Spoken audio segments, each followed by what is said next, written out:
Right, we are ready. We are here. Hello, everyone. Hi. Oh, this is our 50 Plus and Fabulous group, and they are just that, fabulous. We've been doing purse strings in this group for a couple of months now. It's been terrific, and we're happy to bring Amber Saunders to everyone today. As you know, Purse Strings provides women free tools and resources to help them make smart financial decisions. And we're all things financial. So anytime you need to make a big financial decision, like purchasing a house or getting a divorce or getting a prenup, anytime you need an attorney, that's a big financial decision. So we have attorneys here like Amber. We also have realtors, lenders, PNC agents. We have financial advisors, all things financial, money coaches. We have all sorts of different men and women who are our Purse Strings approved professionals that we search high and low for. It's referral based. So we look for those professionals who we know understand the female market and are really going to serve women the way they deserve and want to be served. People who are going to be part of your financial team, really going to listen to you, be your partner in decisions that you make, give you the best expert advice. And that's why today we're bringing Amber to you. And I think Maggie's going to give the whole introduction to Amber herself. Yeah, I will. We'll wait for a couple people to jump on here. Yeah. So we're ready to go on that intro right there.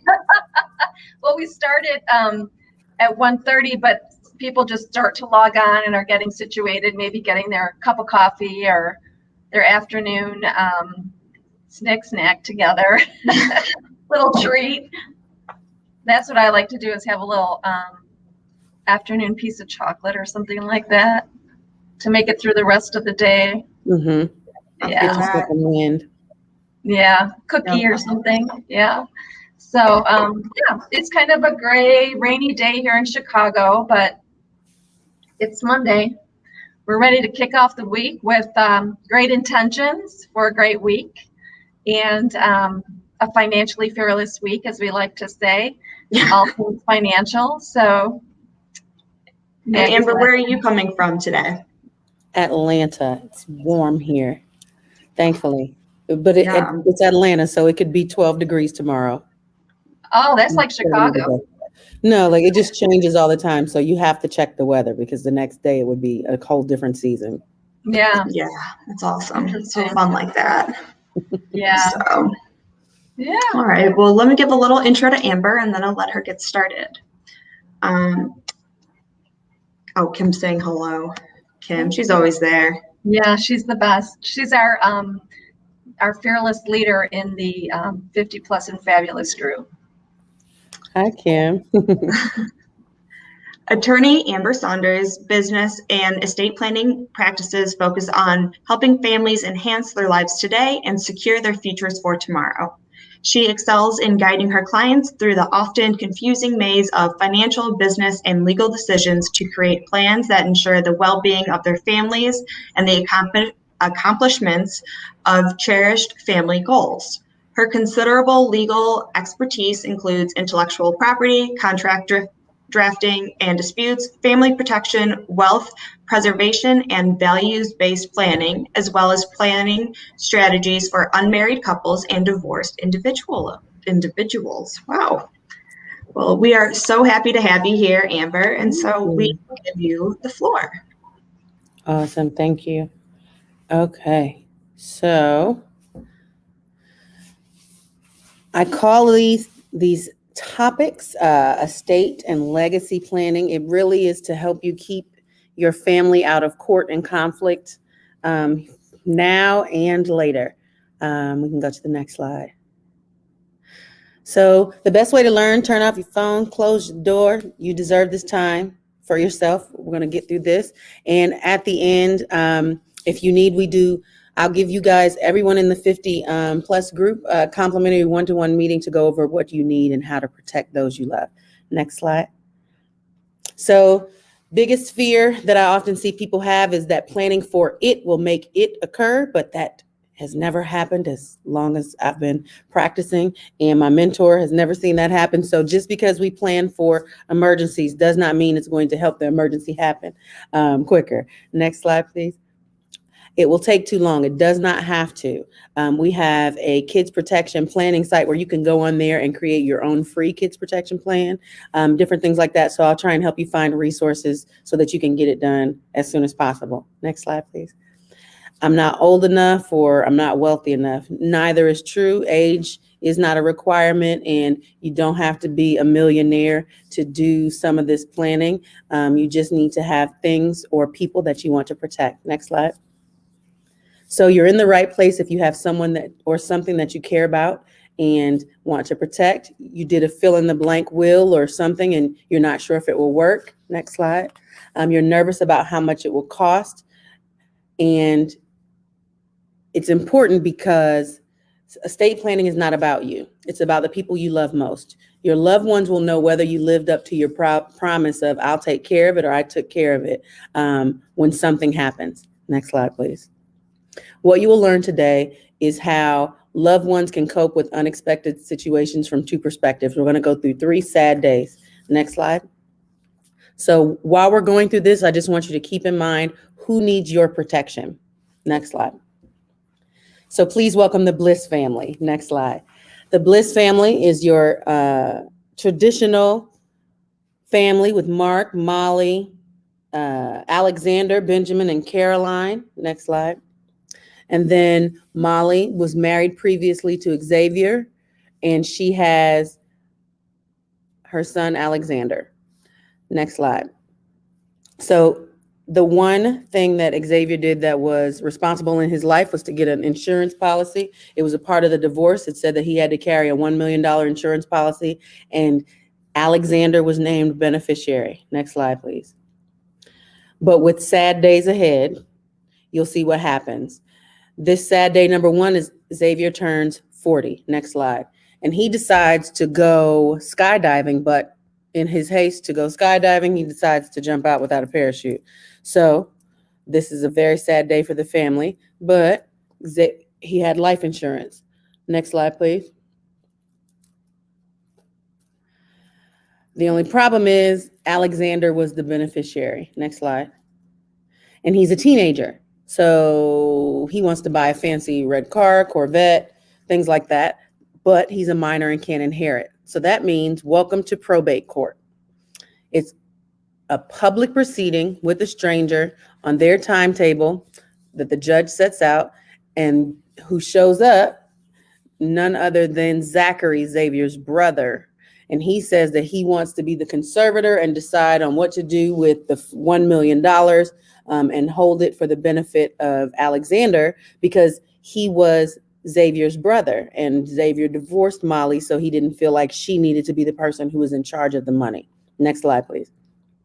So question, who will the judge choose as Alexander's financial conservator? Molly, his mother, or Zachary? Next slide. The answer is we don't know. It's not automatically the parent who is the guardian who will be named as conservator. The court looks at what's in the best interest of the child. They will look at who is more financially responsible. They may look at credit. They may look at all sorts of things, debts, to see whether or not they feel like someone will be more likely than not to spend the child's money. Next slide. So let's do something better for the Bliss family. Next slide. What we're going to do for the Bliss family is, rather than have the minor child inherit, it can go one in a trust is the best way for it to go, because a trust will allow you to tell someone what you want to be done with the money for the minor child. If you just simply put it in a will, the court's going to have to put a trust together anyway. They'll hold the money in there and have someone be trustee until the child is 18, and then they'll give it to them outright. So it might be that you want your child, if something happens, to wait until they're 25, or to say, hey, graduate from college and then you'll get some of this money. If you want stipulations on how they are able to spend that money, that's going to have to be done through a trust, because a will by itself only gives something away. It does not control how someone can spend it or what you want them to do with it afterwards. Also, if you try to make another person, if if Xavier had said, okay, well, I'll make my brother Zachary the beneficiary. Well, when something happens to him, that money belongs to Zachary 100%. If he's named beneficiary on the policy, he can't tell Zachary, hey, I want you to use this money for my son. He can hope that his brother does, but there's nothing that binds him to do that. So if you or your spouse plan to leave something for your minor children, make sure you are clear on exactly how they are named as beneficiaries, because minors cannot take, or set up some sort of trust so that you can put the provisions in there. You can put exactly how you want that money to be spent for the benefit of your child, and when you can outline when the child will be able to take that money. Can I jump in and ask you a question here from Kim? She was wondering if stipulations can be added at the beginning of the setup trust fund.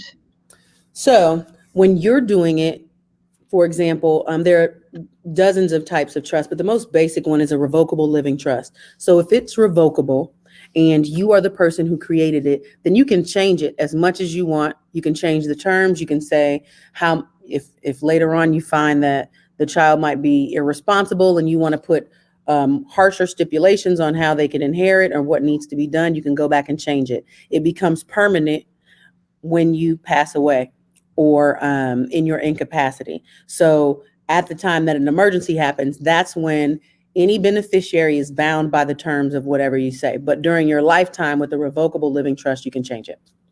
Awesome. Thank you. No problem. Next slide, please. Okay, so sad day number 2, ski weekend. Next slide. So they started out, they went to Colorado, they brought a babysitter, the family was skiing, had a great time. Everyone, loves the snow. Next slide. But a fog descended on the mountain. Next slide, please. And it's a yard sale. Where are the kids? No one knows where everyone is because there's fog everywhere. Next slide, please. And there's an accident. So both mom and dad are in the hospital. And Mindy is Molly's sister. She's flying in once the kids call her and tell her that there's an emergency and that mom and dad are in the hospital. Someone needs to take care of them. Next slide, please. And Dina, the babysitter, is not related to the children, so she cannot keep custody of the children. There has to be some sort of document or legal capacity to be able to take care of minor children. So it has to be the closest living relative who's available to pick the child up if there's no documentation in place. So in this situation, if the kids are out of state, even if they're with a babysitter and the parents are in the hospital, then the only real option for the authorities is to put the children in foster care temporarily until someone who has legal authority to get the children are able to come. Next slide, please. So let's do something better for the Bliss family. Let's set up what we call a kids protection plan, and that includes guardianship. Guardianship is equally about what happens in an emergency as it is about who raises your children if something happens to you and you can't. So if you set up guardianship, it's not okay. It's not good enough to just say, hey, I have godparents for my children, or I know that in my will and along with my estate plan, just for the will, I said that these would be the long-term guardians for my children if something happened. We suggest to our families that they set up short-term guardianship as well. So who is within a 20-mile radius, or who can get to your child in 20 minutes if something happened? I'm from Atlanta, but when my mother moved down here, she's from Massachusetts. My mother and I were the only 2 family members in Atlanta. So if something happened, my mother had to have relationships with other people so that if something happened, they could pick me up. They could be listed on at the school as able to pick me up. And so you have to have something that legally allows someone to pick up your child and temporarily have custody or guardianship of them until you either are out of the hospital or another relative is able to pick them up. So lesson number 2 is that you need to have some sort of short-term and long-term guardianship options available in case of an emergency and in case something happens to you in the long term. Next slide, please. Okay, sad day. Number 3. So Mark gets out of the hospital and Molly's injuries linger. Next slide, please. Molly is in the ICU. Mark is making medical decisions for now. Meanwhile, Molly's sister, Mindy, has landed at the local airport. Next slide. Mindy calls the doctor, wants to know what's going on, but the doctor can't tell her anything because of HIPAA, because of privacy laws.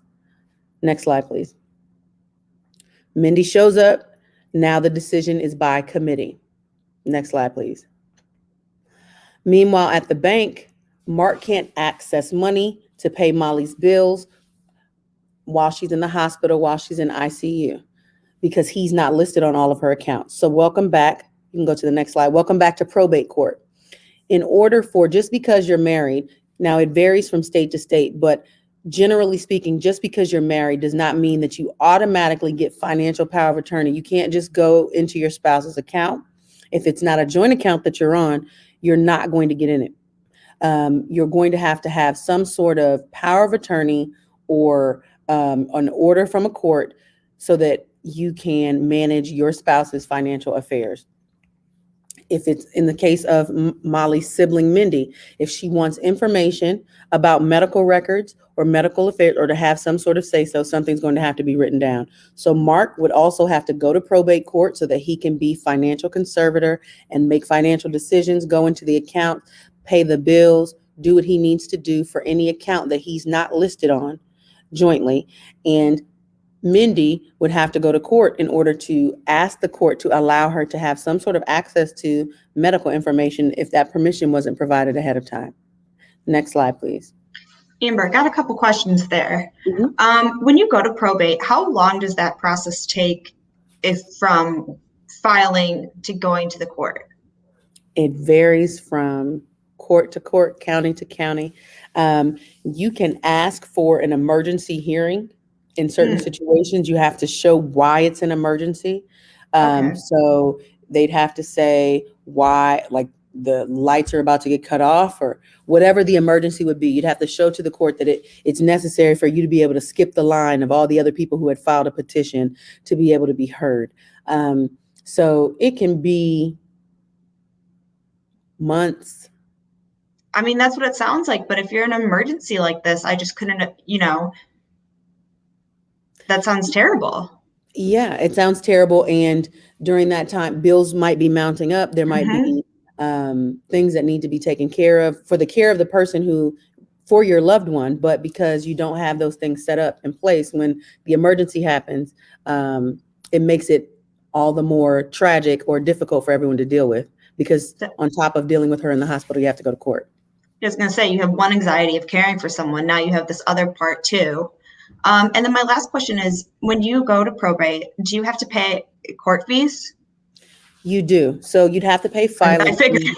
Yeah, you have to pay filing fees. And then sometimes, like for Georgia, we have standard probate forms. But if you fill something out incorrectly, they will reject the form and you will have to refile the petition and pay the filing fee again. So it's not like you can refile. They will. It's a different matter. Once they dismiss it, you have to start over, and then you're still going to be subject to those fees. So depending on the state, this could be a ton of money that you're spending because you don't know how to necessarily file it, or you pay a ton of money that you might not have at that point because you don't have access to the finances for a lawyer, hoping that they can help you do it without it costing you an arm and a leg. Right. Yeah, it's seeming like just signing a couple papers is much easier than going through all of this. Yeah, it definitely can be. And then I think there's a question, would an emergency plan be important to set up for a parent? Absolutely. So there's a couple things that we can do better for the Bliss family, and that would pertain to Kim's question. So you have to, I don't know, I'm sure everyone in here, because I remember also, everyone in here remembers Terry Shivo. I think she was 26 when she got in an accident and was in a vegetative state. And the doctor said that there was no brain activity. She did not have a healthcare directive or any documents like that, but she was married. Her husband decided to take her off of the machine.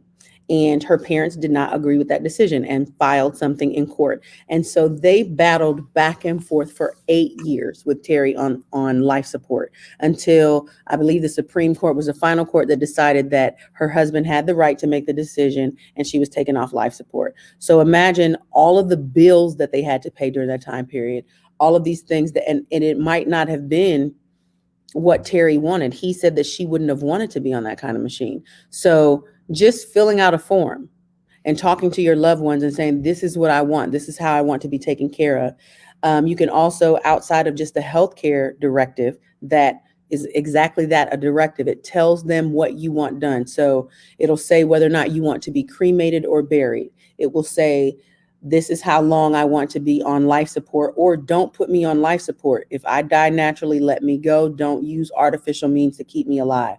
Don't intubate me, different things like that. This is what that healthcare directive will outline. And then if there's anything outside of that, you can say whether or not you want whoever you designated as that healthcare agent to be able to make that decision. And then what they say goes. Then there's a second document, which is a HIPPA waiver that you can sign that allows another person to be able to have access to your medical records. Now, they won't be your agent to make decisions. They won't be able to do anything outside of what you say. But for this example, where Mark was able to get access to her records because she was Molly's husband. If she wanted her sister to be able to see, then you can fill out a HIPAA waiver that allows doctors to share that information with other loved ones, so that it's not just one person who has access to information, and your family can be more comfortable and you can be more comfortable. So that's one of the things that you do. So in addition, the lessons that we have so far is to, one, make sure that you have guardianship documents, short-term and long-term. You make sure that if there's life insurance, that it's not going directly to minor children. And the third thing is, regardless of whether or not you feel like you need a will now, everyone who's listening and everyone you know needs a healthcare directive, and they need a financial power of attorney. The only person other than you who can make your decisions is a probate judge. No one else in your family can automatically make those decisions. So don't let that happen. Don't let them have to go to court in order to be given the right by a judge to make some sort of decision. The judge is going to end up having to decide, and that person doesn't know you. You're not there to tell them your wishes. So your loved ones are the only people who know. But even for them, it's better that it's written out on paper so that there's no confusion, so no one can argue about it. You've made your wishes known. Next slide, please. Your legacy. So this is about what you would want, what you need, and what you would want for your family to protect them from having to go to court or for there to have to be any sort of conflict. Next slide, please. So think about, what is your legacy? What are your insights, values, stories, experiences, things that you want your family to remember? And part of that is that you did these things so that they didn't have to worry about it if you weren't able to speak up or speak for yourself. Next slide, please. Remember why you are here. So one of the blogs that we posted on Purse Strings was about minor children going away to college. So when your children turn 18, these documents are also very important. If your child goes in the hospital at 18 years old, you don't get to say what happens. They don't have to share any medical records with you. They don't have to share any financial information with you. Even though this is your baby is now an adult in the eyes of the law. At 18 years old, I mean, I know now, when I was in school, all those many years ago, my mother was able to get my financial aid information, knew everything that I had going on. She got copies of my grades, everything. But now they won't give you that unless there's something on record where your child writes it out that you are able to access that information, and they can revoke it.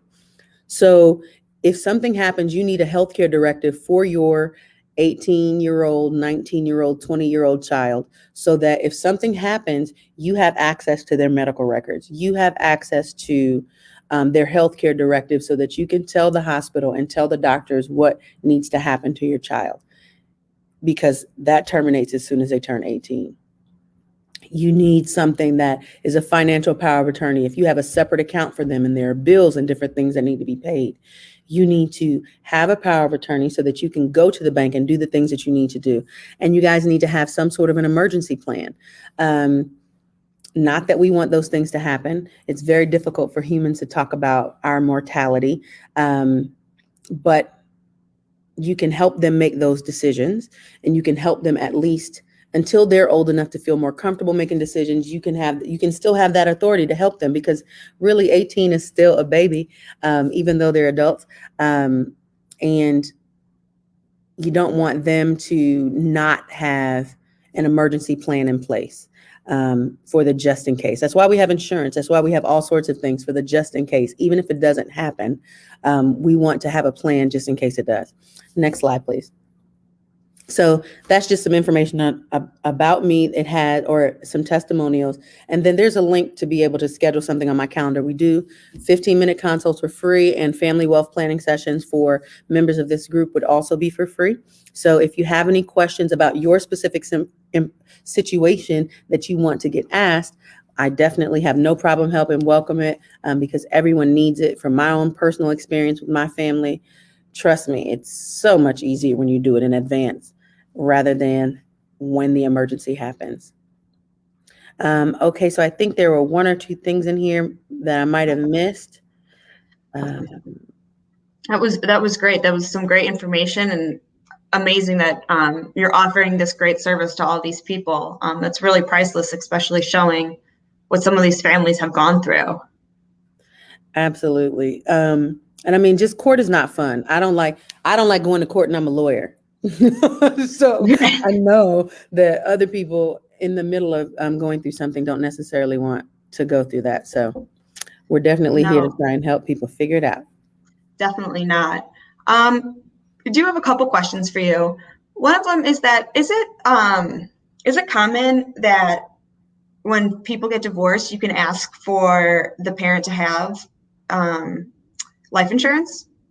Yeah, you can ask for it.